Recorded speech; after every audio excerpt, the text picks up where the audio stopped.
Wired.com presents The Geek's Guide to the Galaxy.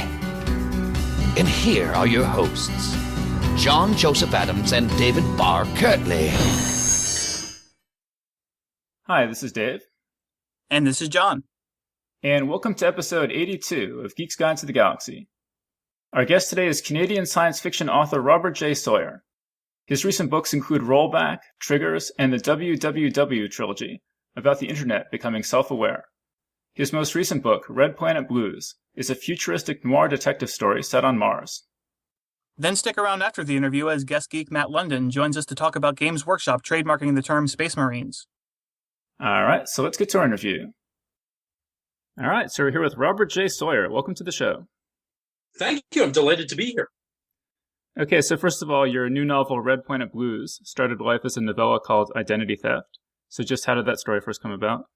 Yeah, very interesting. The meta story is that Amazon.com was kicking the crap out of book clubs in general. Used to be it was only through book clubs, mail order book clubs, that people in rural areas could get a decent selection.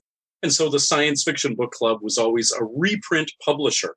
When Amazon started really eating into their business, they got the brainstorm that they would try some original, only available through the science fiction book club publications. They commissioned the great Mike Resnick to edit an original anthology for them called Down These Dark Spaceways, science fiction, detective fiction, combined together. And he commissioned me and Catherine Asaro and Jack McDevitt, David Gerald, and himself to write novellas for this anthology. And it had not occurred to me to do anything in the noir vein, although I'd always been a fan of that genre. But Mike is the guy who kind of orchestrated the shotgun wedding of the two genres for me. I was very lucky that my novella, which was called Identity Theft, was very well received. It was nominated for the Hugo, it was nominated for the Nebula. It won Spain's top science fiction award, got me €6,000 for that. So it did very well in its own right. And it came out in 2005. But I've gotten a lot of fan mail about it over the years, a lot of very positive feedback. And I really enjoyed the character and the setting. And I thought, you know what? I got 25,000 words of story here. All I have to do is add another 75,000 and I've got a full-length novel. Sounded easy. Turned out to be one of the hardest novels I'd ever written. I mean, what was so challenging about it? What was challenging about going from the novella to the novel? You know, I thought very easy. Start off with 25,000 words and you're kind of, hey, a quarter of the way there. Boom. But it isn't easy. Part of it isn't easy because I'm going back and trying to write in a voice that I haven't written in for 6 or 7 years at this point. I've changed as a person. My writing style changes only incrementally from book to book, but cumulatively in the half dozen books I've done in the interim, quite substantially. My advice to anybody who thinks there's a shortcut to writing a novel by taking an existing piece of work, you know what? That isn't really true. It's going to end up being more work, not less, to try and do justice to what you started with, but also to really give value for money. And I wanted to be absolutely sure that anybody who had already read Identity Theft would not feel they were getting anything less than a full new book's worth of material when they went to buy Red Planet Blues. And how about combining the science fiction aspects and the detective aspects? Did that come naturally to you, or was that a challenge? Yes, that did come naturally. You know, I've often said that science fiction and fantasy never should have been paired because they're antithetical genres. Science fiction is about things that plausibly might happen. Fantasy is about things that never could happen. They're completely opposite from each other. But science fiction and mystery both prize the rational thought process and both require the reader to go along picking up clues as he or she reads. In the mystery, of course, to solve the ostensible mystery or crime at the heart of the novel. And in science fiction, we writers artfully salt little clues as to what the whole world of the story is like. We don't stop for a lecture on the politics or the ecological situation at the time, but we drop little hints here and there. And it's the same reading process to read science fiction that goes into reading detective fiction. My very first novel came out in 1990 called Golden Fleece, was a science fiction detective novel. And I've repeatedly done science fiction mystery crossovers. My Hugo winner from 2003, Hominids, is a science fiction mystery crossover, features a lot of courtroom drama that's playing out as one of the major subplots of that novel. I mean, one of my favorite books growing up was Larry Niven's The Long Arm of Gil Hamilton, which is a set of science fiction detective stories. And in that book, he talks about a little bit about the history of the science fiction detective story. And he says that actually John W. Campbell had said it was impossible to write a science fiction detective story. And Campbell was wrong, and he wasn't often wrong. Let us not run steamroll over John Campbell here in our haste to mention this. Of course, the great editor of Astounding Stories, which went on to become Analog, the mentor to Asimov, to Clark, to Heinlein, to a whole generation of writers. But yes, he felt that it would be too easy for the detective to say at the end of the story, well, as you know, in fact, we don't know at all, that on the planet Zetox, gravity works in reverse. So, of course, the corpse floated to the ceiling, and that's why nobody noticed it when they came into the room and they thought it was simply a missing persons case, or whatever, some ludicrous thing that the detective could lay on the unsuspecting reader as almost a deus ex machina, something pulled out of the air to solve the crime. Niven very adroitly dealt with that issue. And as you say, The Long Arm of Gil Hamilton, very good story as part of his known space universe. I actually prefer, and I hope Larry will forgive me, what Isaac Asimov did to refute, while Campbell was still alive, directly to Campbell, this notion, and of course, the great Asimov novel is The Caves of Steel, which works absolutely perfectly as a mystery story. It works absolutely perfectly as a buddy cop drama, and it works absolutely perfectly as a science fiction novel.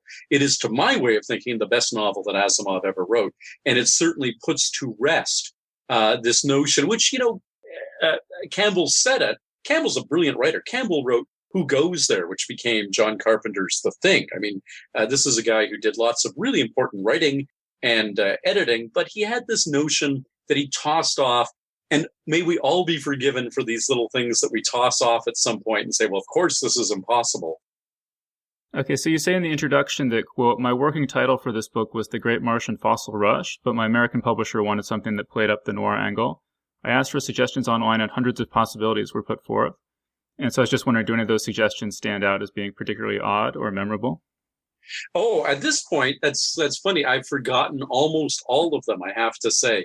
Blood Red was one, though, which is not bad, red for Mars and the blood. But the one that definitely resonated for me immediately was Red Planet Blues. And it was suggested by multiple people in multiple online venues. It's also the only one my U.S. editor, Ginger Buchanan, liked. And we were all set to go, and then, boom, flag on the play. My friend Michael Walsh points out that Alan Steele had used that title for a novella that he'd written in the late 80s. Well, I don't want to, use Alan's title without permission. Alan incorporated that novella into a book that he called Labyrinth of Night. Labyrinth of Night was about the face on Mars. It's out of print now. Alan considers it justly or reasonably out of print in that what it wrote about is no longer considered scientifically valid, that there might have been an archaeological artifact that looked like a giant face on the surface of Mars in the Cydonia region. That's just gone from science now. So the book is fallow, out of print, and he never used the novella or reprinted it subsequently. So he said, I'd be flattered. Go ahead, use my title. Well, yeah, I mean, and since it was supposed to be called The Great Martian Fossil Rush, obviously it's about, the premise is that people are going to Mars looking for fossils. And, just what do you think about that as a scientific possibility? How likely do you think it is? I think that if I was a betting man, I would bet a substantial amount of money that we will eventually find fossils of life on Mars. I would bet a reasonable amount of money that we will find extant active biology on Mars, subsurface, microbial, but still living. But I think it would defy most of our understandings of biogenesis, of the basic principles of how life came into being, that Mars was a warm, wet planet, billions of years ago. That if life did not emerge then, we've got to really do have another think coming about how common life is in the universe. I think we very likely will find fossils on Mars. And we'll find them as soon as we get, actual people on the surface. Finding fossils requires covering an awful lot of territory with trained eyes. That's how we do it on Earth. Little Pathfinder and Curiosity and Sojourner and so forth aren't quite yet up to that. They're not up to it. We'll get paleontologists to Mars, though, and then we'll find the fossils. And it comes up in the book that fossils on Mars would be different from the fossils that we find on Earth. Could you talk about that?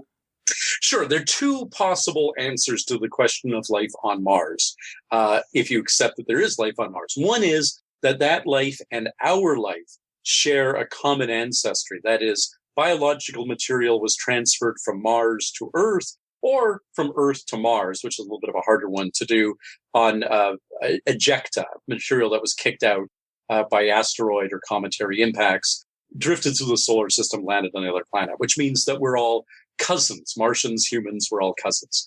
The other option is that there were two separate biogenesis events, one here and one there. And the one there, if it's different, would have given rise to different kinds of life forms. My Martian fossils are all more or less invertebrate. They're all fairly primitive. They're the equivalent to the things that existed on Earth about 550 million years ago at the beginning of the Cambrian explosion. But on Mars, I have it happening much, much earlier in their history, over 3 billion years ago, when Mars still had an awful lot of surface water. Well, and they wouldn't be mineralized, right? Well, that's an interesting question about how fossilization occurs. On Earth, it mostly is mineralized. That is, you take a natural bone and it gets buried in sediment, and minerals percolate through the sediment from rainwater and groundwater and fill in the little gaps in the original material, all the little intercellular spaces in your bone, for instance, and it gets filled up with minerals, and it gets, as you say, mineralized or petrified, turned to stone. What I have with my Martian fossils is very different. Mars underwent a great desiccation. It dried out almost completely. It's a very, very arid planet, and very rapidly it dried out too. So what I have is things that actually are frozen in permafrost for billions of years and have not been permineralized. When you pick up a Martian fossil and you thaw it out so the permafrost melts away, the shell or the exoskeleton that you get is the actual shell or exoskeleton that was part of a living creature billions of years ago. It's a very different kind of paleontology that's being done on Mars, and I think a plausible one, given the very different geological histories of Mars and Earth.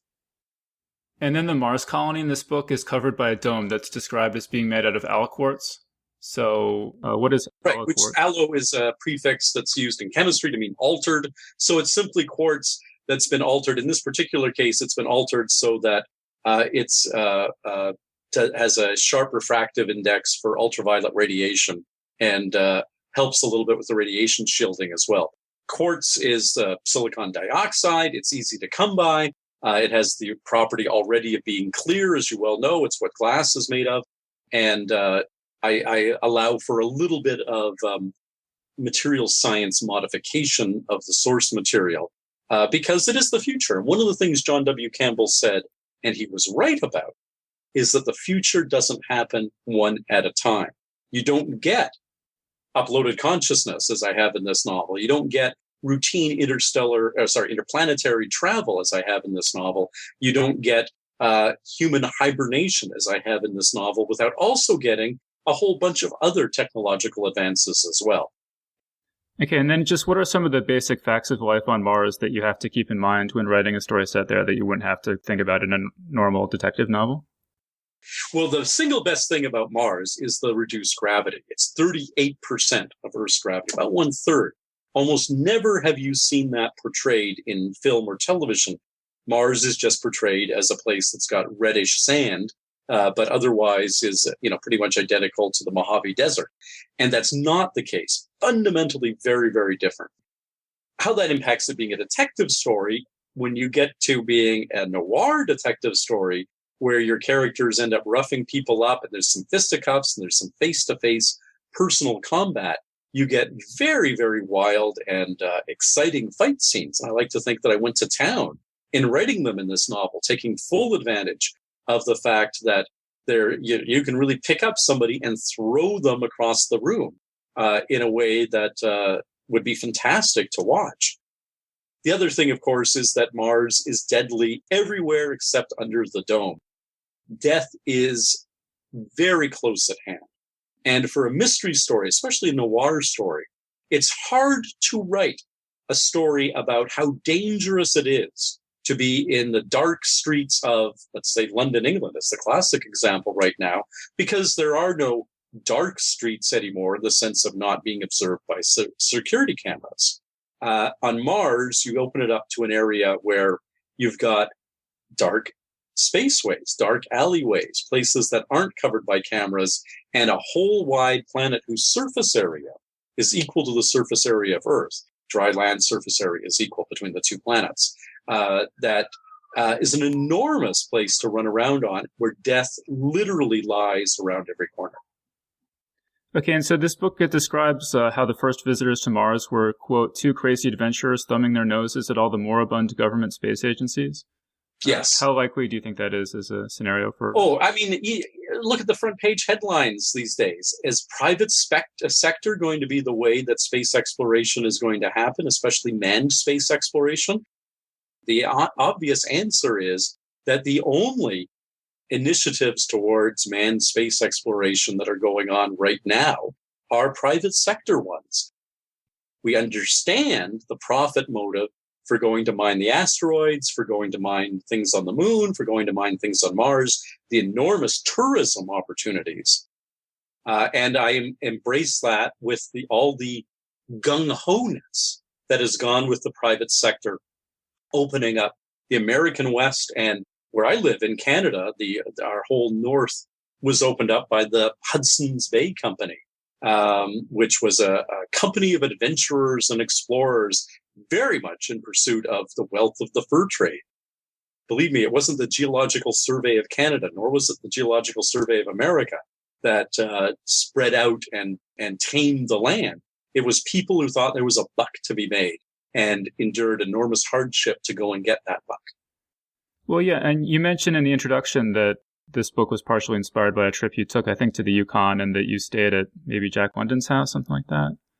I stayed across the street from Jack London's house. I stayed at Pierre Burton's house. Name won't mean anything to most Americans, but to Canadians, he's the great Canadian writer of popular history. He's our Shelby Foote and our Alex Haley rolled into one. And he has bought back his childhood home in Dawson City, heart of the Klondike Gold Rush.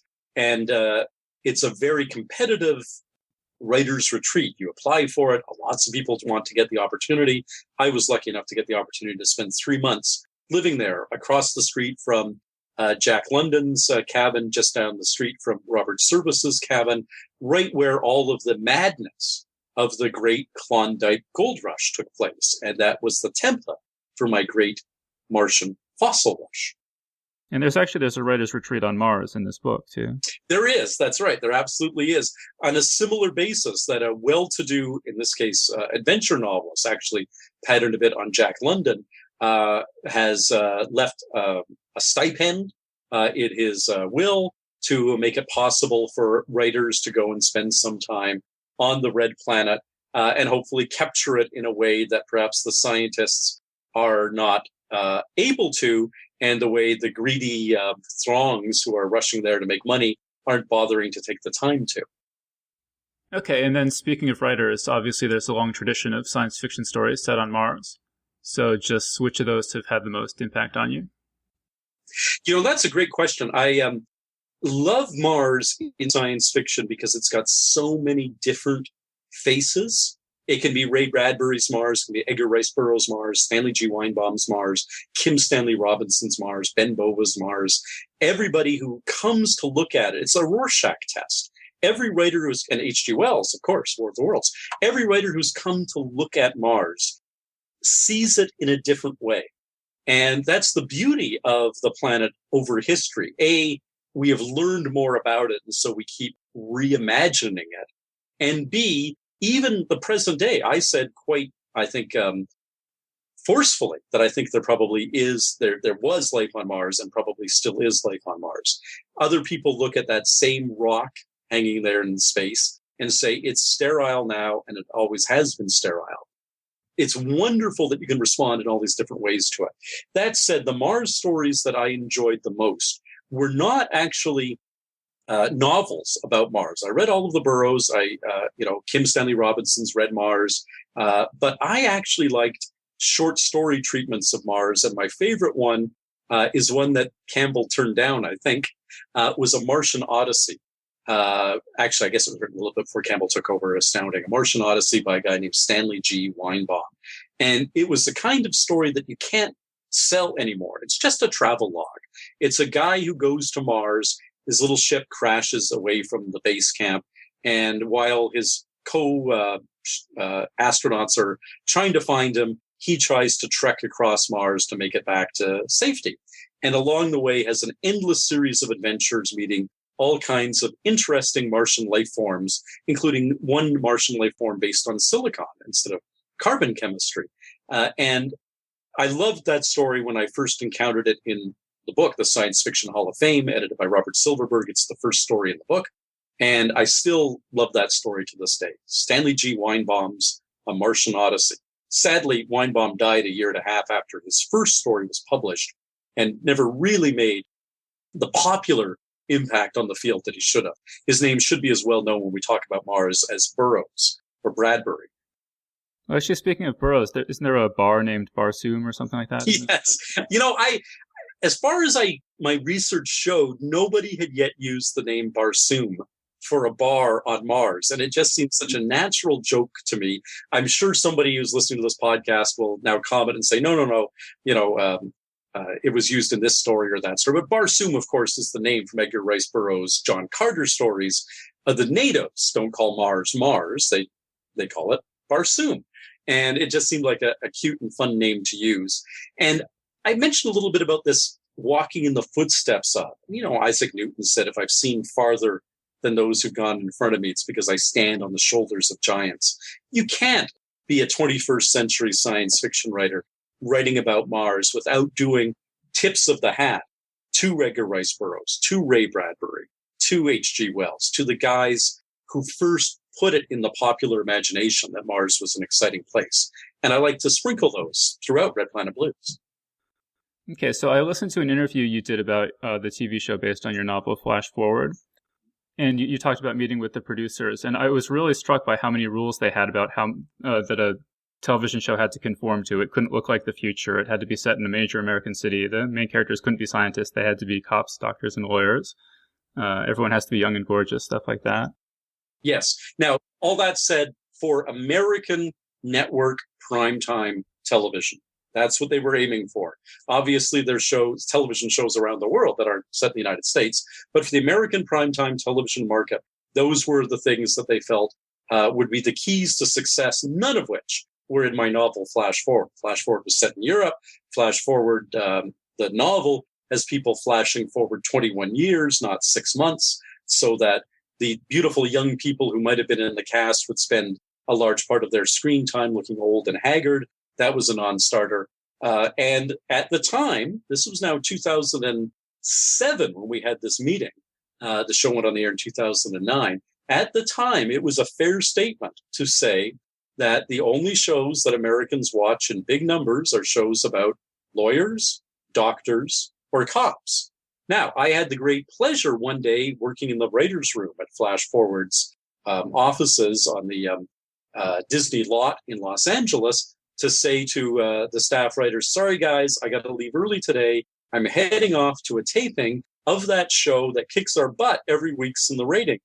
That is about 3 physicists and an engineer, which, of course, was Big Bang Theory. 2007, Big Bang Theory was not the breakout hit that it became in 2009. So, yes, absolutely, those rules made sense at the time they were articulated, which is now 6 years ago.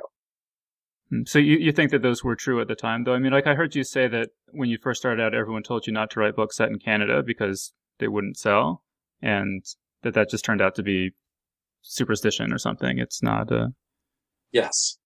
It turned out that nobody had empirically tested that. that people writing popular fiction in Canada, mystery science fiction, were shying away from any Canadian contents or reference because they had assumed that it would not work.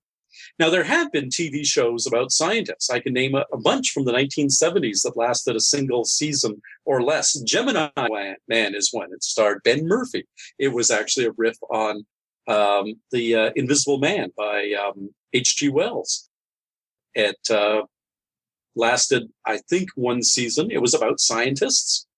Didn't last. Man from Atlantis was a TV series about scientists at the Foundation for Oceanic Research and their discovery of a living, breathing Aquaman kind of thing. It did not last.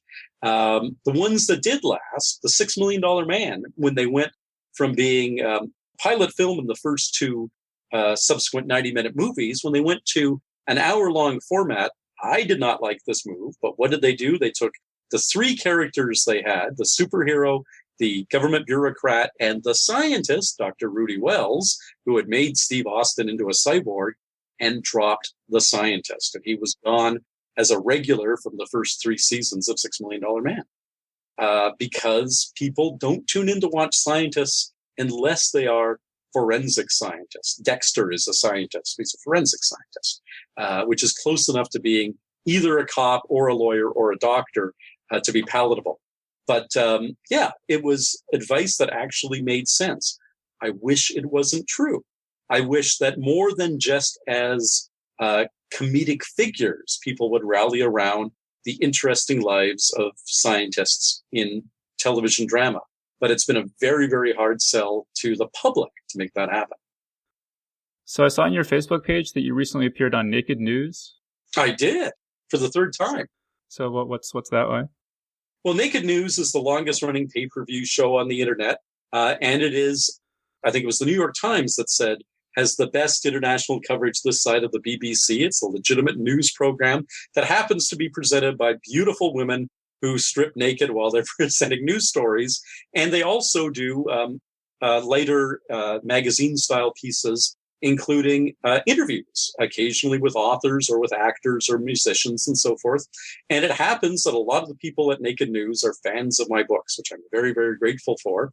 And they love having me on, and I love talking to beautiful naked women, so it strikes me as a win-win scenario. Victoria Sinclair was the name of the woman who interviewed me this time.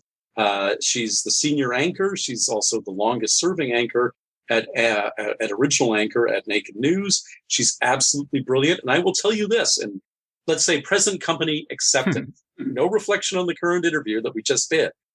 It was the best interview that I've done in the last year. And last year, when they interviewed me about triggers, and I can confidently say now that was my previous book, we're no longer talking about triggers, we're on my new book, Red Planet Blues, they did the best interview of all the dozens and dozens of interviews I did about triggers. Why? One simple expedient. The interviewer actually reads the book from cover to cover. Most interviewers don't.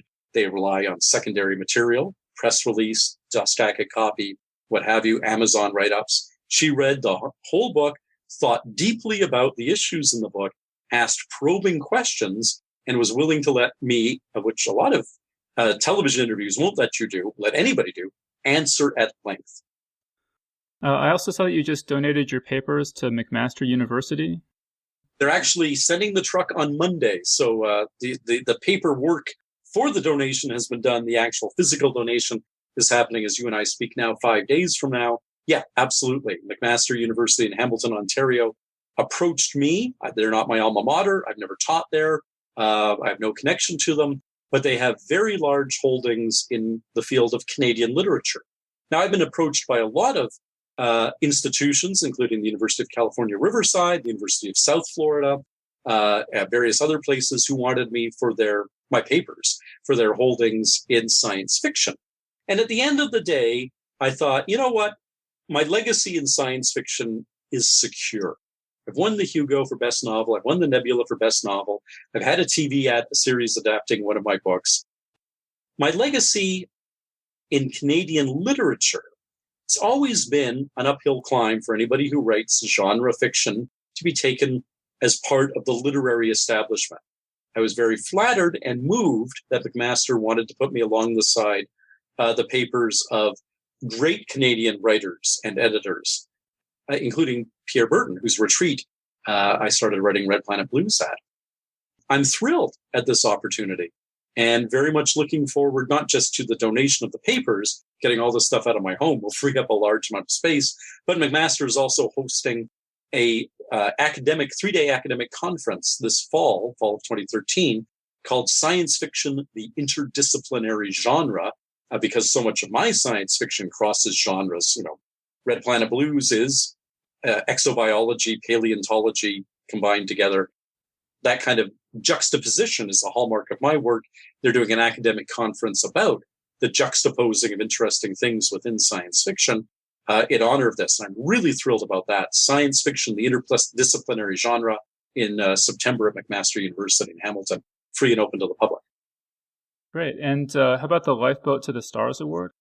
Yeah, indeed. I am the coordinating judge, which means that I am the chief cat herder of all the other judges who are looking for a work published in 2012 or 2011 that deals realistically and significantly with interstellar travel, not interplanetary, but interstellar travel. And surprisingly, as we've gone hunting for these, there have been very few in the last couple of years. It used to be such a mainstay of science fiction, and it just isn't really that much anymore.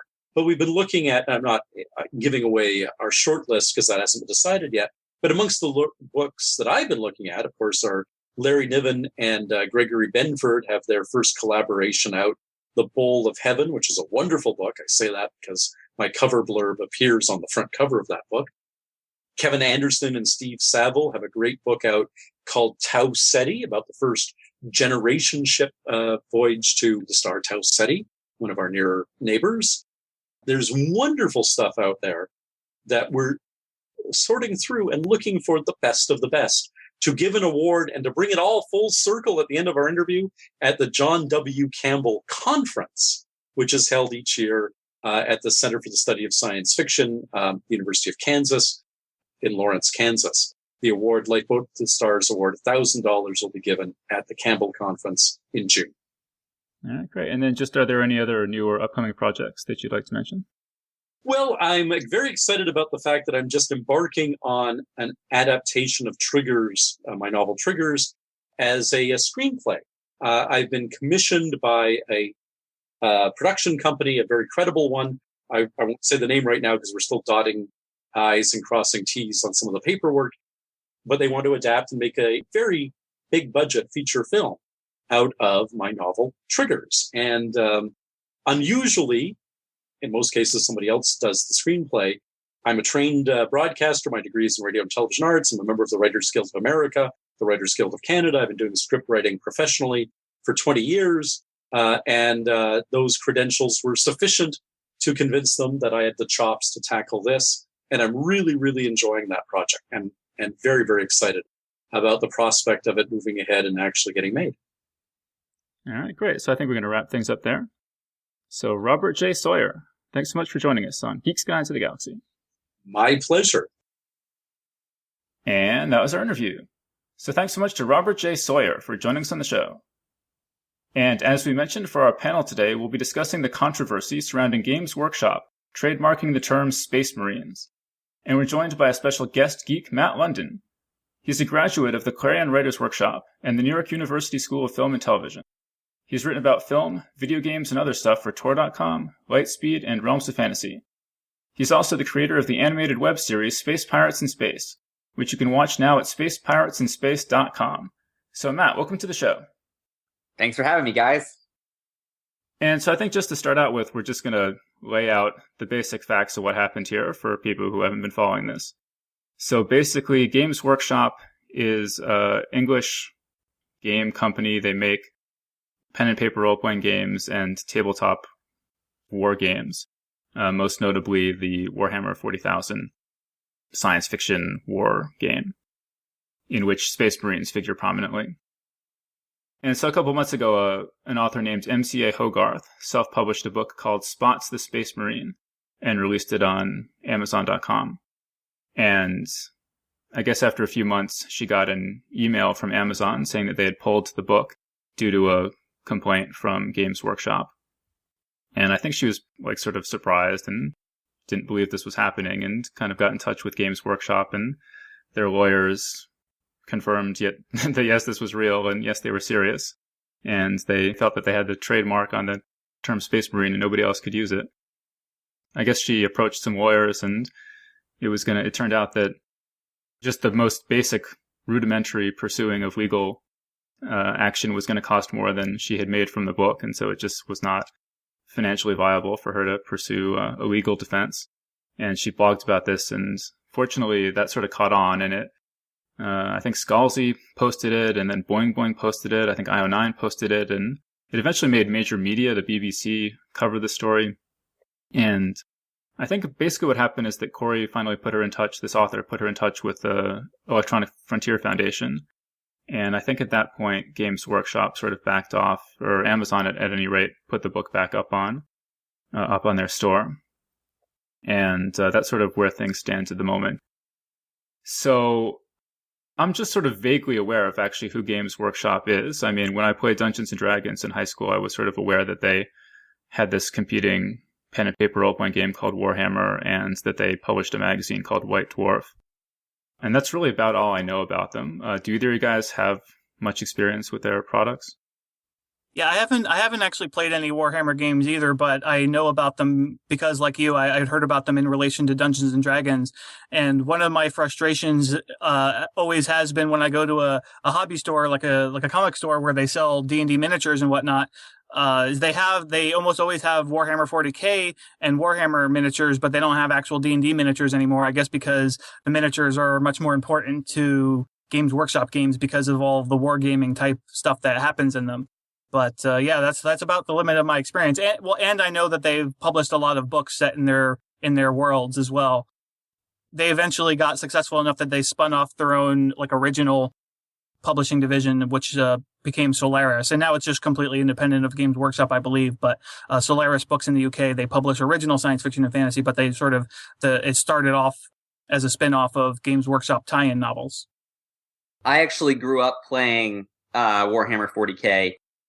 It's a lot of fun. I mean, there was this period in the late 80s, early 90s, sort of into the late 90s, where D&D had so established itself as like the dominant tabletop game system that people were just hungry for more, and they wanted to like grab any other kind of game that they could.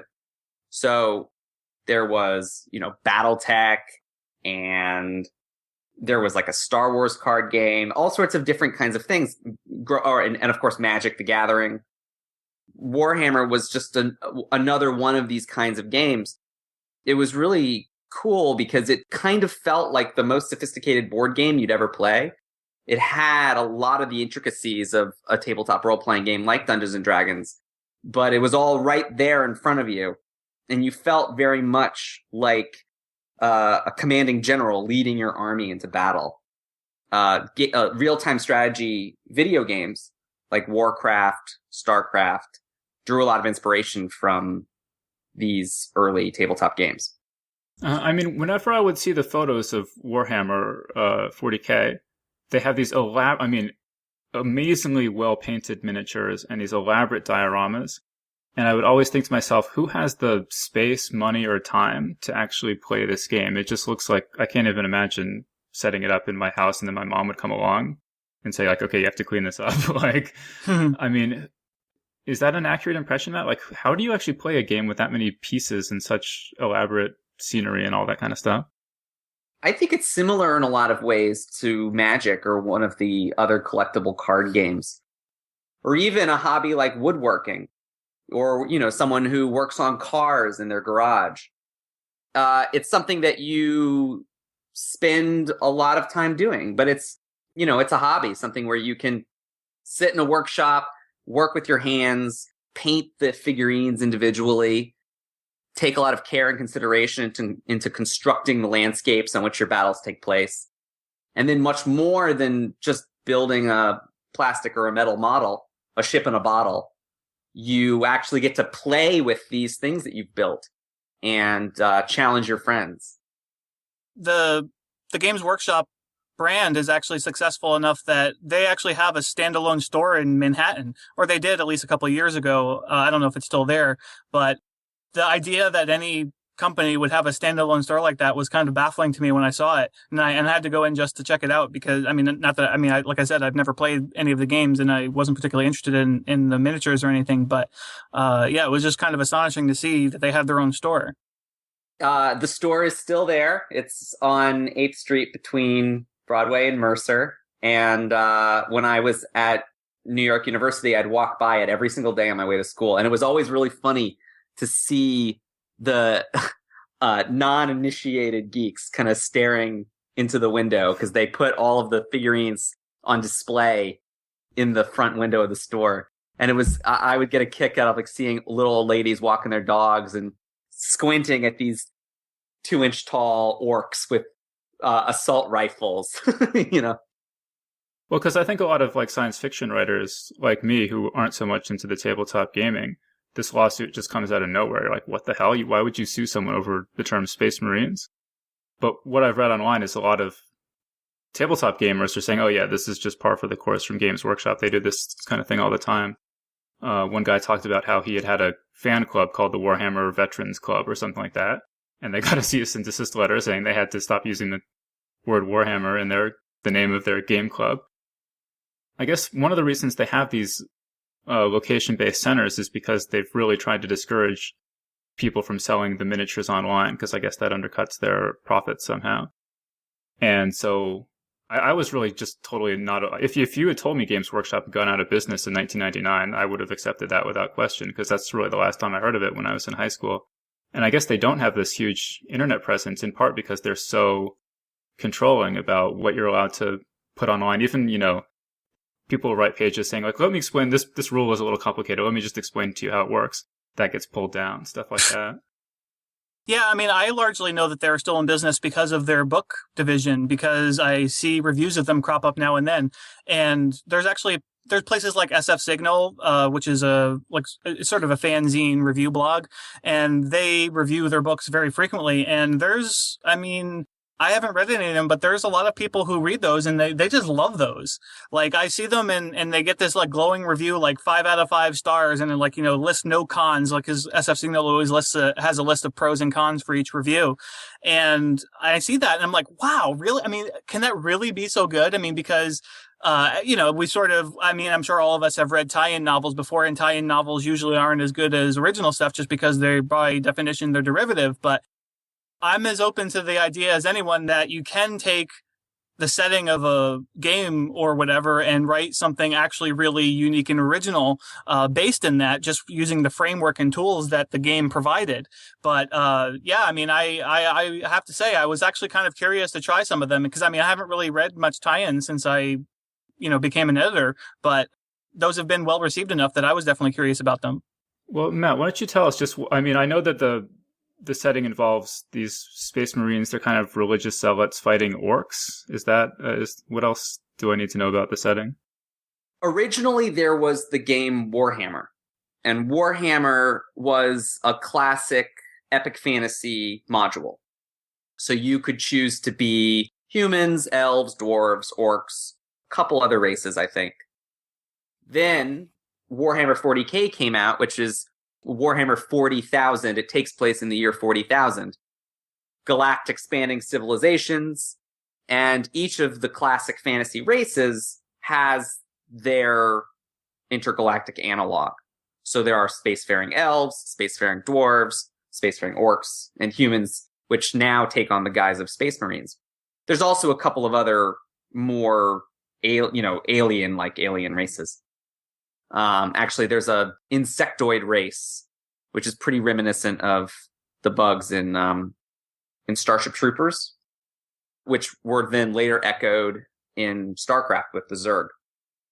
Well, you mentioned the Heinlein Starship Troopers. I think part of the reason that this Space Marine legal claim is really sticking in the craw of a lot of writers is this sense that Games Workshop has just sort of pillaged a century's worth of ideas that were originated by novel and short story writers. and then is trying to turn around and tell that same community of writers you're not allowed to use this anymore.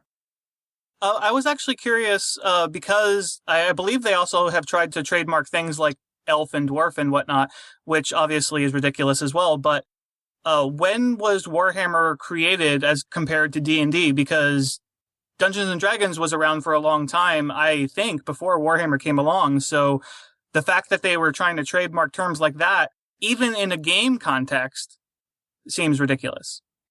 Yeah, I mean, Warhammer started, I think, in 1987. Oh, so way after D&D. Way after D&D. Well, yeah, I came across this post online where somebody says, terms they claim to be their IP, according to page 6 of their legal disclaimer: orc, goblin, undead, codex, inferno, inquisitor, marauder, dwarf, elves, terra, Mars, tomb king, talisman, warmaster, orc, Armageddon, halfling, wizardman, ogre. And this person adds, apparently if Tolkien wrote or uttered it, they claim to own it. Well, Armageddon's probably the most hilarious one. It's like, that's in the Bible? That's amazing. Yeah, so actually, that sort of brings to mind one of the things I stumbled across when I was reading about this online. Like you, I know I read a bunch of comments and whatnot from various lawyers or people who claim to be lawyers and stuff. And I saw people saying how it was relevant that they were claiming a trademark on, or at least their initial claim of trademark was based on only the game context. And then now that they're publishing all these books, they're trying to assert this trademark onto the literary realm as well, whereas they actually have some precedent for having a trademark in the game realm. Although, like what you were just reading, that list of terms, like you say, I mean, it was, or as the commenter said, basically anything that Tolkien had uttered, they think they own a trademark on. And so I don't understand how they could have any sort of trademark standpoint on any of those terms, let alone Space Marine. Space Marine might be a different situation, since I don't know if there's any other role-playing games or other types of games. I assume it's specific to role-playing games that would be relevant here, in which they could claim to have a trademark. But I'm sure there must have been other uses of Space Marine in other role-playing games. Yeah, well, I mean, we should say, first of all, that the use of Space Marine in literature goes back to 1932. Mm-hmm. Yeah, and actually, I mean, people have just been posting example after example of role-playing games and tabletop games that use Space Marine, or were even called Space Marine, that precede Warhammer 40k. So they certainly have no claim whatsoever to have originated the phrase or to have been the first to have used it in tabletop gaming or anything like that. Is that a prerequisite for a trademark, or can somebody who just comes along later decides to trademark something even though they didn't originate it? Is that like a thing? From what I've been able to gather anyway, prior art, which is what we're talking about, does not necessarily invalidate a trademark, whereas it would invalidate a copyright claim, right? Mm-hmm. But it seems like the law is incredibly complicated. As you said, I mean, dozens of lawyers have weighed in on this online. None of them seem to agree with each other. So it's really hard to say what the law actually is. But I gather that the reason trademark exists, as I understand it, is that it's supposed to be that people aren't buying products from somebody else who think that they're buying your products. Mm-hmm. So if there's some title or something that is so closely associated with your product that consumers might be confused that they're buying your product or somebody else's, you can trademark that. I think it's fine. You can come along and trademark some word that was a common word. Like somebody gave the example of Wolverine, right? Obviously, Marvel Comics wasn't the first company to ever come up with the term Wolverine, but they can trademark it as a comic book hero, and then nobody else can come along and make a comic book hero called Wolverine. Well, I have a question about that, though, because I wondered about this in a publishing context. For instance, I worked at a magazine called the Magazine of Fantasy and Science Fiction, which has a very generic title, obviously. And I've seen other magazines come along that sort of have a similar title, and I mean, I don't know if the full title, the Magazine of Fantasy and Science Fiction, was ever trademarked, but I mean, could they actually trademark that? I mean, in terms of like in magazine context, so like no other magazine can be called this? I mean, even with such a generic name as that? I think you could, yeah. I mean, I think that's distinctive enough, but I don't think you could then turn around and threaten to sue people who use the words fantasy or science fiction in their titles, which I think is equivalent of what Games Workshop is trying to do here. Mm-hmm. First of all, I just wanted to say, John, I love, this is going back a minute, but I love your use of the term "are lawyers" or "claim to be lawyers." I love that. I am not a lawyer, but I claim to be one on internet message boards. I'm sure there were plenty of people who were claiming to be lawyers that actually weren't. Yeah. Just because they were like, hey, I know about this stuff and I want to be taken seriously. There is a long history of this kind of, going back and forth. Like, think about the whole fuss that was made over the Sci-Fi Channel changing its name to SYFY, right? And a lot of that had to do with the fact that they wanted to be able to brand their content, but with a generic name, sci-fi, a term that can't, that's not copyrighted, that's not trademarked. They had to distinguish themselves in some way in order to create that distinction. Yeah, well, that was also a funny case because they had to buy it to actually be able to use it because somebody else was already using SYFY. There was a site called Sci-Fi Portal that spelled it that way. And I believe it was Sci-Fi Portal. I believe that's the name of it. But anyway, it was sci-fi and then one other word. And they bought that from the company. And then that company had to change their name to something else. They actually changed it to Airlock Alpha, which I think is actually better. But yeah, I just thought that was interesting that they wanted to brand themselves with something that they could trademark, but there wasn't actually anything available that they wanted to use. So they bought something.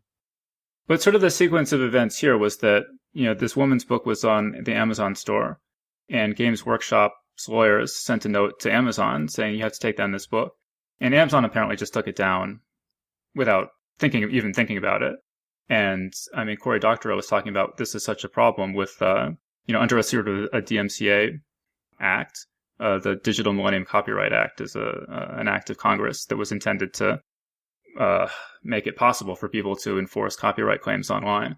But it's sort of a guilty until proven innocent sort of thing. Mm-hmm. It's like if somebody accuses you of a crime, if they were to lock you up and then you have to prove that you didn't commit the crime, and that could take forever, or who even knows if you're able to do it. There was a whole thing about that during the Hugo ceremony last year, when there was a live stream of the awards ceremony. During the dramatic presentation short form nomination, the announcing of the nominees, they showed a 15-second clip of an episode of Community, and there was a takedown on the live stream. So the live stream of the Hugos got shut down because of this totally legitimate and legal broadcast of 15 seconds of a sitcom on NBC. Because NBC is so vigilant about their takedown notices that they just tracked it, claimed infringement, and the live stream was automatically shut down before anyone thought to check to see if maybe they actually did have permission to post this clip. Now, was that I thought that was a bot that did that? Yeah, it was a bot that did that. So basically there's an algorithm going through the internet, looking to see if any of the video matches video that they own, and then automatically sending a DMCA takedown thing, and so they shut down this awards ceremony, even though the awards ceremony was perfectly within their rights to show these short clips of the nominees. Yeah, as far as Amazon acting without having to, just because they got the takedown notice, that doesn't actually surprise me because in my role as publisher of Lightspeed, I am essentially self-publishing stuff through their KDP platforms, Kindle Direct Publishing. So I'm perfectly within my rights to publish each issue of Lightspeed, and so I post them there, and it's usually fine. But every once in a while, it's like every few months or so, I get an email from KDP telling me, "Hey, we've noticed that this book has content that appears in another book. Please prove that you own the rights to publish this." And I'm like, oh my God, I've sent them the contract that indicates I'm the owner and publisher of Lightspeed so many times now, it's just getting ridiculous. And the thing is, it's like, well, short stories get reprinted. So it's like, it makes sense that short stories are going to appear in multiple volumes, and it's not, and so it's like, I assume it's the same sort of deal where it's like this bot and it's checking to see if the content in this book also appears in this other book. And if it does, then they just automatically assume that if it's somebody on KDP, they assume that you're infringing because you're not a major publisher or whatever. So it's kind of frustrating. The last time it happened, I sent them what they asked for, and I said, hey, this keeps happening. Is there any way that you guys can just flag on the record that I'm a legit publisher and that I actually do have the rights to do this? And I explained the whole deal where short stories do get reprinted and whatnot.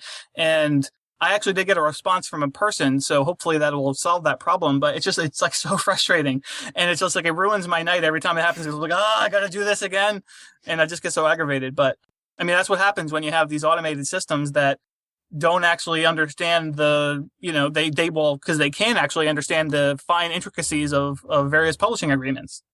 Well, to be fair to the robots, humans don't know what short stories are either. So. Yeah. But it seems like Games Workshop. I mean, in hundreds of comments I've read, I haven't read anyone who thinks that they're in the right here. Right. I haven't even found anyone who really thinks that that they have a decent legal claim. I mean, for one thing, they use this DMCA Act to take down this book. That refers to copyright. They're not actually making a copyright claim. They're making a trademark claim, which is a completely different thing. They shouldn't be using that at all. The closest you can imagine to them having a legitimate case is if the term Space Marine had become so closely associated with their product that people would assume that anything that says Space Marine on it is one of their products, which I think is just flatly not true. I mean, if you were to ask me, what is Space Marine? What products does that make you think of?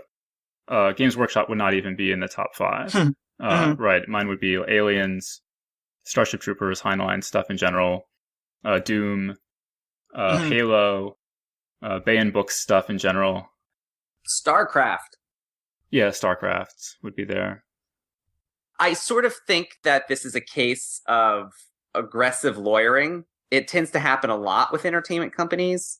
You know, I mentioned the sci-fi thing, but also if you think about, like, there was a story about this guy Notch, who's the creator of Minecraft, had teamed up with the writer of Penny Arcade to make a new game called Scrolls.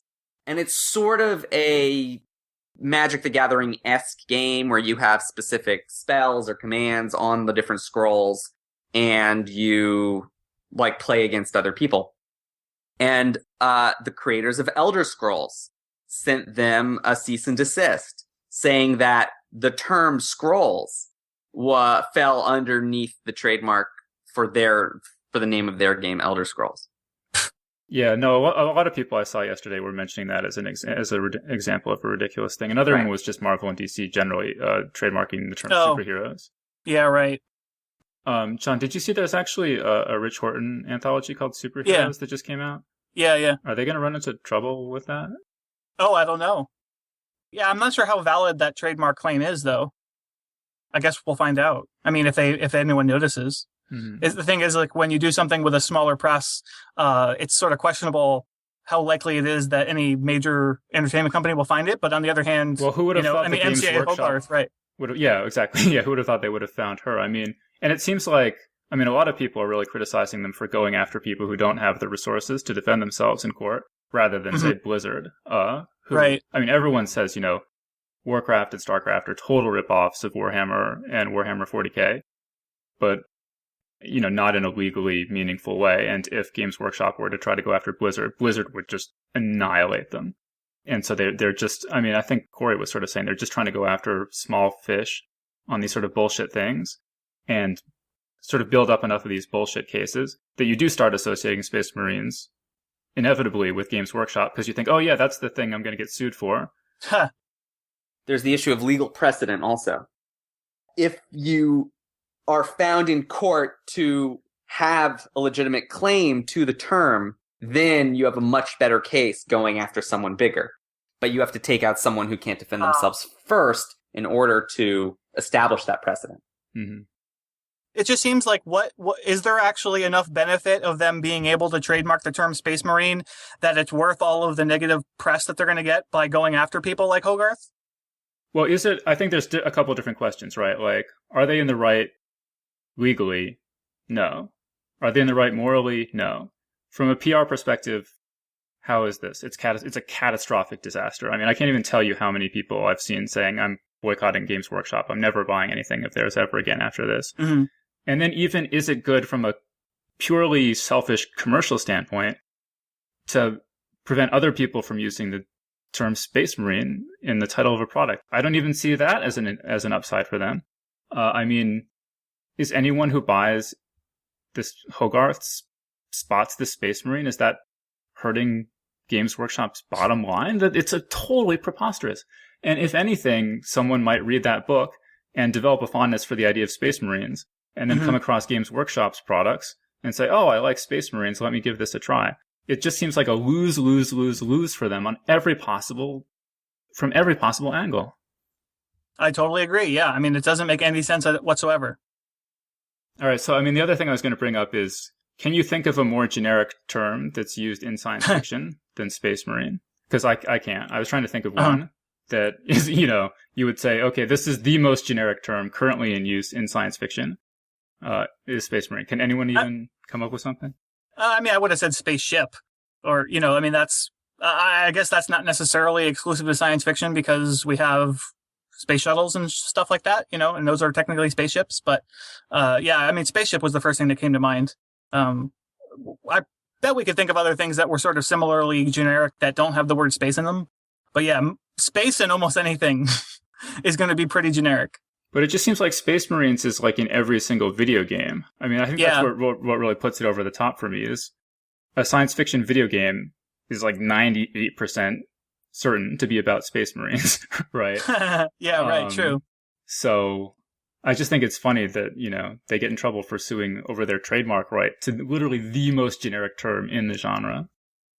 And I guess that brings up, I mean, Matt was saying, I was wondering, like, why are game companies, I mean, Matt was saying, like, entertainment companies kind of act this way. And do book publishers, I mean, do authors ever act this way? I mean, in our interview with Robert J. Sawyer, he talks about how he wanted to use the same title as this Alan Steele novella. And he just emailed Alan Steele and said, hey, do you mind if I use the title? And Alan Steele was like, no, I'd be honored.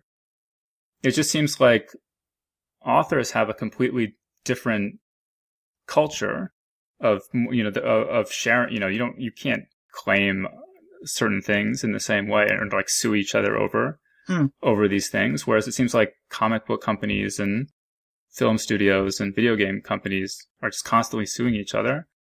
And is that just because there's more money at stake or because it's less about one individual and more about a big company that has a legal department and they don't care about their reputation within a broader community? Or am I just naive that this doesn't happen as much in novels? Or I'm not sure how often this kind of thing does happen in book publishing or prose publishing in general. I did see the other day an author who was complaining on Facebook because someone had used a title that she had been reserving, or she had certainly talked about on her blog, and it was some phrase that she had come up with, and someone else had taken that phrase and used it as a title of their book, and then the publisher ended up sending a copy of the book to the author and asked her to blurb it or something, and she was very upset, and she was basically saying that the author was dead to her now, and how could you do this, and it was outright theft and that kind of thing. And I'm not sure I really see how that can be something you can complain about. I mean, because you can't actually copyright a title anyway, as people like Cory Doctorow have shown numerous times recently, where, he's written a story with the same title as some other famous story and uses that as his inspiration for the story. That actually happened in Lightspeed, and there did end up being a controversy after it. Tobias Buckell published a story called A Game of Rats and Dragon, which is slightly different than the Cordwainer Smith story called A Game of Rat and Dragon. Rats is plural in one and not the other. But Toby Buckell, his story was explicitly an homage to the Cordwainer Smith story and is its own original thing. And the Cordwainer Smith story actually is in the public domain anyway, so it was irrelevant. But there actually was a huge blow up over it because somebody read that and they felt like it was stealing from Cordwainer Smith and was outraged on his behalf. I mean, he's dead, but it blew up into a big ridiculous controversy, and I'm not sure I understand it because it's like as I was saying, you can't actually copyright a title, so it's all irrelevant. But those titles aren't registered trademarks, right? I mean, right. I couldn't write a novel called Star Wars, right, or something. Right. You also couldn't use droids or lightsabers in that story. Are those trademark? Droids trademark? Yeah, in fact, if you ever watch a television commercial for an Android phone, you'll see the Lucasfilm logo in the small print at the bottom of the screen. I was thinking about the question of, are people in fiction and novels and publishing as intense about their intellectual property? And I was thinking about the Subutu character challenges that they do during like March Madness every year.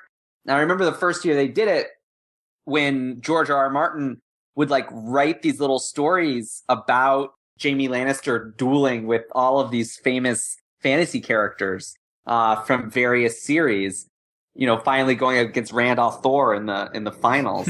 And in fact, some of the other authors wrote their own versions of the duels at the same time. So it was really fun to like go from blog to blog and see how these like huge titans in the industry were depicting these cross universe battles, all for the sake of this funny sort of character bracket. I can't imagine that happening in any sort of like big budget way, but I think because of the goodwill of the various authors, they were all able to kind of play in each other's worlds a little bit. I mean, it was funny, actually. I mean, when the Space Marines thing blew up, I saw lots and lots and lots of people were emailing Games Workshop and customer service and stuff. And the letter that they were getting back was, I mean, it was very nondescript, but reading between the lines, it really seemed to me that the people were saying, take this up with our legal department. We don't want anything to do with this. We agree with you. Was the sense I got from it anyway. Just because Games Workshop as an entity is doing this stuff doesn't mean certainly that all the employees are going along with this. A large percentage of them may think that this is absolutely outrageous, but they don't give directives to the legal department. I think writers are sort of have more of a live attitude, and because there's just an awareness that people get ideas from here, and then people get ideas from there, and everyone's sort of taking an idea from somewhere, and someone else is taking your idea or whatever. And that's true also of Games Workshop. And just as an example, I guess, they really took some stuff from Michael Moorcock. In his Elric series, he developed this idea of law and chaos as these cosmic powers. And he drew a symbol of chaos, which is sort of arrows pointing in 8 different directions at once. And apparently they used this in Warhammer 40k. And it's something that he drew on he says, I drew this on my kitchen table. I invented this, and they just took it and they never asked me about it or anything. And so it's just kind of funny that they would be, it's funny that they're so proprietary about all this stuff that they've ripped off from other people. I guess this is a really bad time for me to mention that I've put forth a trademark on the term space pirates. Just kidding. That would be ridiculous. Yeah, I mentioned that Matt did this animated web series called Space Pirates in Space. I was wondering if you should just change it to Space Marines in Space. Yeah. Just stick it to the man. Yeah, actually, speaking of which, in response to this controversy, I know a bunch of people on Twitter just changed their handles to say Space Marine, or not their handles, but their name in their account. So like Paolo Bacigalupi, for instance, is now Paolo Space Marine Bacigalupi or whatever, or Paolo Space Marine or something. Like that's what his name says in the title field. And a bunch of other people did that too. Most people have reverted it back. I think Paolo must have forgot that it was there, but because it's still there. But or he's just really, really incensed about this. Yeah. Yeah, there's actually a Facebook page called the Space Marine Liberation Front. So if you're interested in, they post all the news about this. So if you're interested in following the story, and you can like them and stay active in the cause. So I'm kind of baffled about the whole Warhammer thing earlier, where you said the Warhammer Veterans Club, like they couldn't use the term Warhammer. I mean, that's just a thing. That's a thing that has like existed in history. I mean, how can they trademark that? Oh, actually, I should read Games Workshop, finally they released a statement on their Facebook page. Okay, so this is their statement. They say, Games Workshop owns and protects many valuable trademarks in a number of territories and classes across the world. For example, Warhammer and Space Marine are registered trademarks in a number of classes and territories. In some other territories and classes, they are unregistered trademarks protected by commercial use.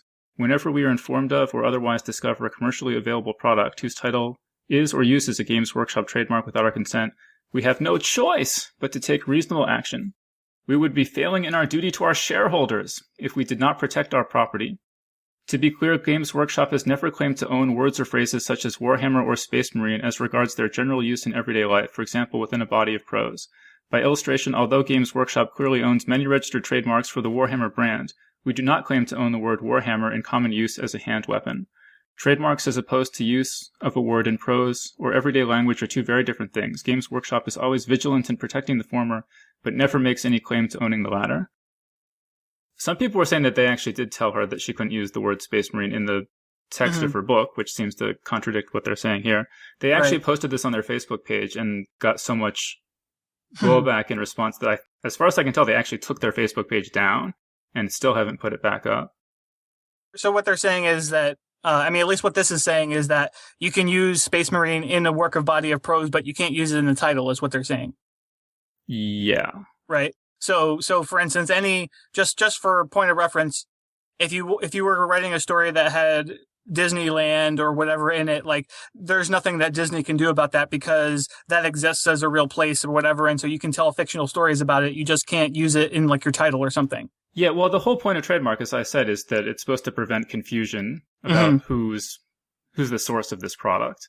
And so if I write a novel and I just say, oh, the characters went to Disneyland, no one's going to take that to think that this product is from Disney, right? Whereas if I use it in a title, there's conceivably some confusion about if I say, Disneyland Adventure or something.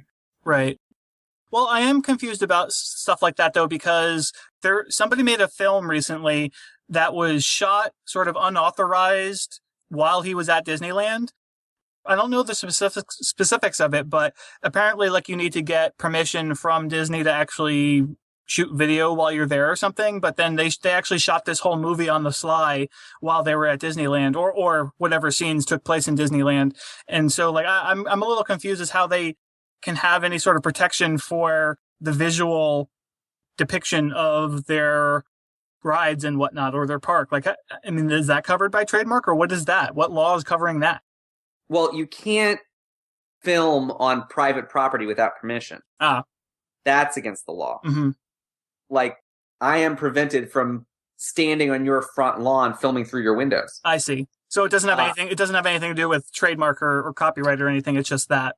Well, if you film the Disney logo and display it without permission, it's just like drinking a can of Coke. That's why sodas and stuff are all blurred out in reality television shows.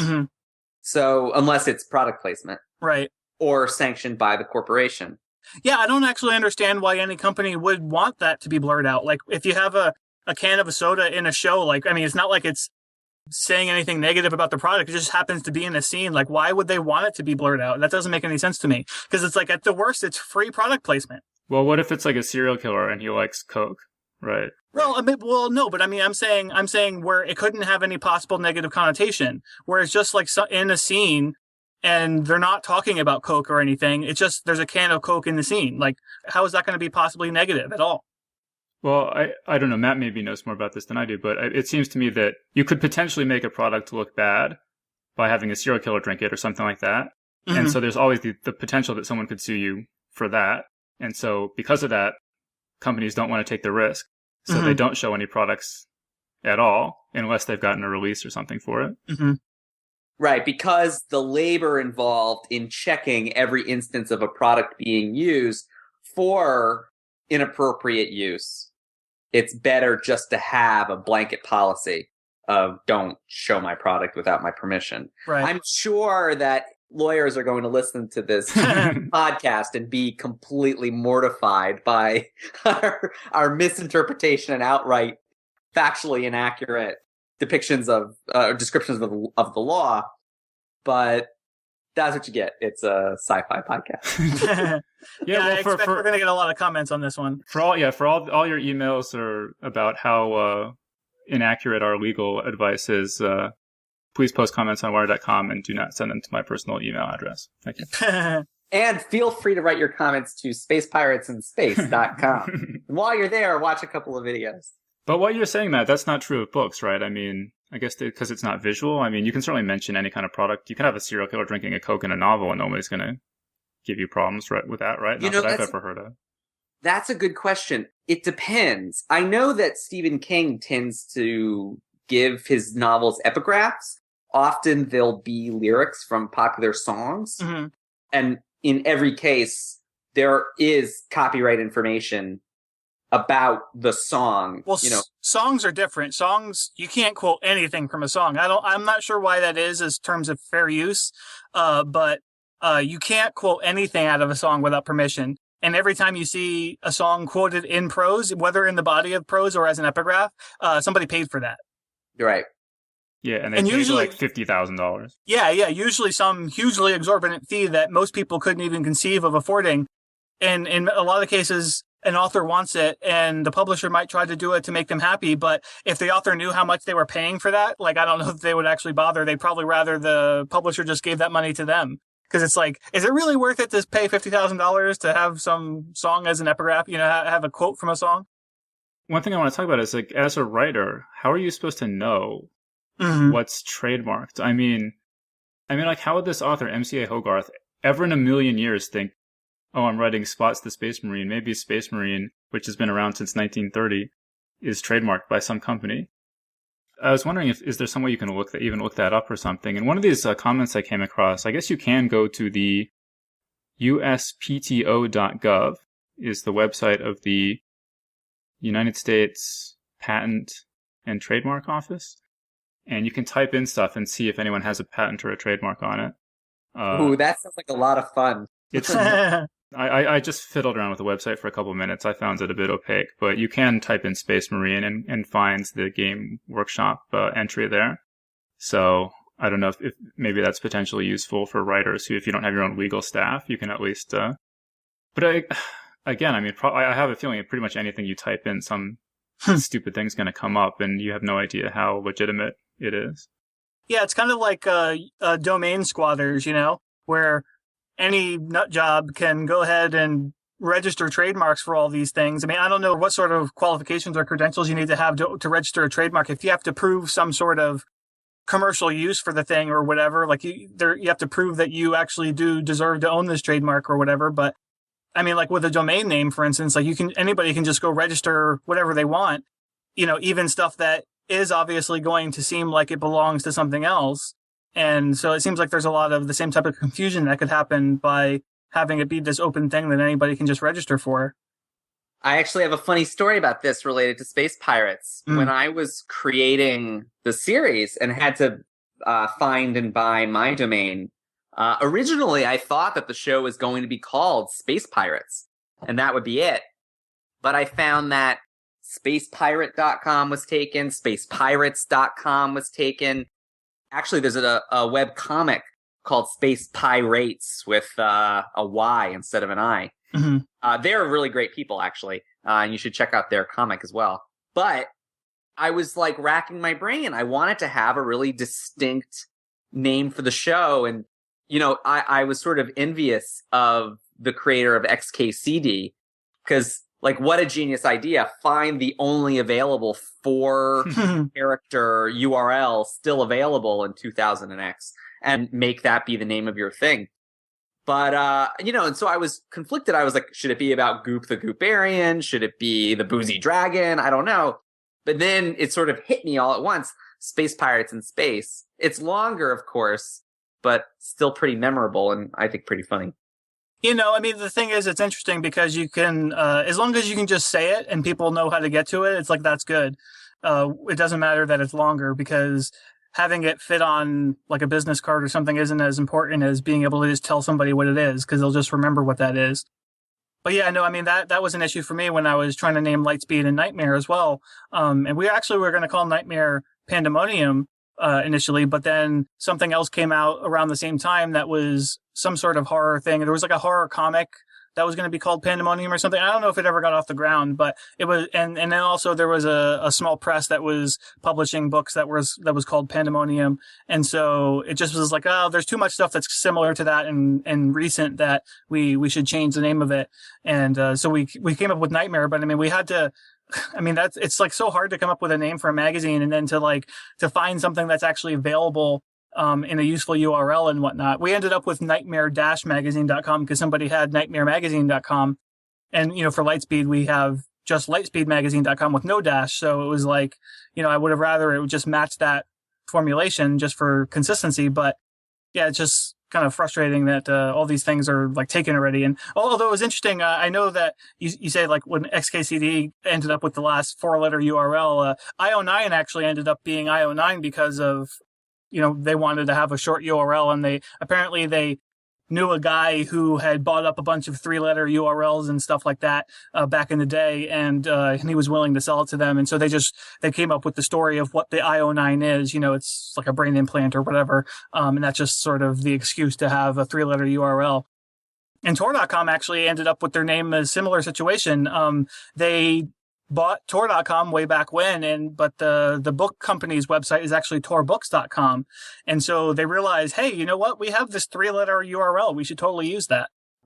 I mean, one of the posts I found from someone who claims to be a lawyer says, this is what I would do. And I am not a lawyer. I don't take anything I say as legal advice. But this person says, I would send back a thing that says, your actions have interfered with my economic rights. Should you seek to enforce your rights, be assured I will seek economic damages against you, as well as the cancellation of your trademark, and add a claim of fraud on the trademark office. I think that's what a company like Games Workshop, why they don't go after a company like Blizzard, is because Blizzard would send them a response like this. Like, if you could come anywhere near us, your trademarks are going to be nuked out of existence. Yeah. Well, the thing is, it's such a dangerous game for the companies like Games Workshop to engage in, because you never know what kind of friends somebody has, even if they seem like they're just a small fry, or if you're somebody like MCI Hogarth who just puts out a plea on her blog, and then somebody finds it and boosts the signal, and then you get the attention of people like Cory Doctorow and the Electronic Frontier Foundation. I mean, you're just opening up a huge can of worms. And so, you might end up in a situation where you're like that, where you end up with somebody like the equivalent of Blizzard who has the big guns or the firepower and is willing to use them. Because when you have something that is patently unjust, there's going to be people out there who are going to step up to try to defend that just out of principle. Does anyone know what the Pope hat is? Oh, yeah, the blog Pope hat. Mm-hmm. Because I just came across this, but they said that they lit up the Pope hat symbol. It looks like the bat symbol, except it's a Pope hat. But right. I guess it's some sort of list that lawyers who are willing to work pro bono get on. And then, like, when they find some worthy case, they post it on here. And they say 90% of the time they're able to find a lawyer who's willing to take the case pro bono. Mm-hmm. And so they did that in this case. I don't know if that had anything to do with it, but they did light up the Pope hat for MCA Hogarth in this case. Yeah, and the Pope Hat blog actually did have a lot of good commentary about this. So if you're interested in reading more about it, you can check that out. There's a history of these kinds of things happening where somebody small suffers an injustice, they cry for help, the internet swoops to their rescue, and then the entire force of the internet comes sweeping down on these people. And, sometimes it's crushing, isn't it? I'm thinking about like the Penny Arcade versus Ocean marketing scandal. That was awesome. But honestly, Monica, like that whole thing, it's crazy to think that everything we do now is public because of the internet. And the consensus of the world is surprisingly not very difficult to wrangle. Also in publishing recently, there was this thing where Random House has this new ebook imprint. One's called Hydra, and they have different names for the different imprints depending on what genre it is. But the Hydra one is the science fiction or fantasy one. And apparently the contractual terms were very, shall we say, predatory, at least in terms of how it was being characterized by a lot of writers groups and whatnot. Like SIFLA's Writer Beware program highlighted them as being particularly egregiously bad terms for writers to sign, and strongly advocated that writers not sign with them. And John Scalzi, who's the president of SIFLA, just posting his own personal views, not the views of the organization, he did a lot of taking down of them on his own blog, just tearing them apart and showing all the ways in which it was a terrible contract for anyone to sign. And basically, yeah, the whole internet just got behind that and agreed that it was terrible. And Random House listened. They, to their credit, they said, "Oh, hey, so sorry about that. And how about we revise our terms thusly?" And they proposed new terms. And I'm not sure that they're the best terms still, but at least now they're not as bad as they seemed to be before.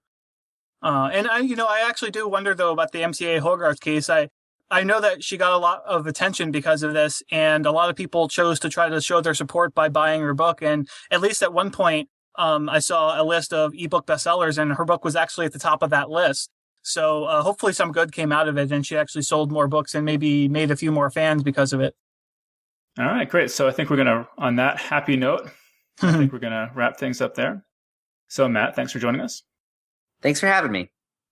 And thanks again to Robert J. Sawyer for being our guest today. Big thanks as well to everyone who's given us 5 stars in iTunes lately, including Christopher R. Brown and Steve Messner. Steve writes, in part, "If you're even remotely interested in science fiction, writing, or video games, you owe it to yourself to hit the subscribe button and listen to this endlessly entertaining podcast. I recently got a new job, and one of the blessings/curses is that it is very hands-on/mind-off type of work. The first few days were torture.